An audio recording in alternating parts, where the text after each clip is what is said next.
Weekly cleaning of Crescent ice machine. Take half a chlorine-containing disinfectant tablet. Stir in 5 liters of water.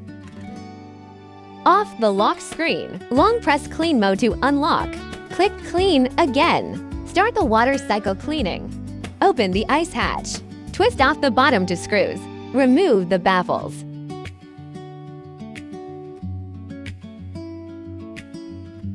Pour the prepared disinfectant solution into the sink.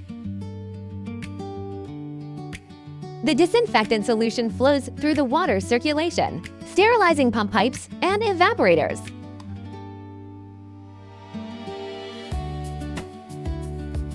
The end of the first clean water cycle. Unplug the drain.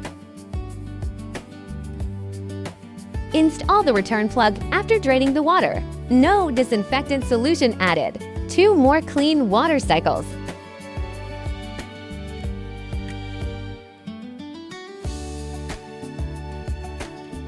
Clean ice cubes in the ice storage warehouse. Wash with hot water.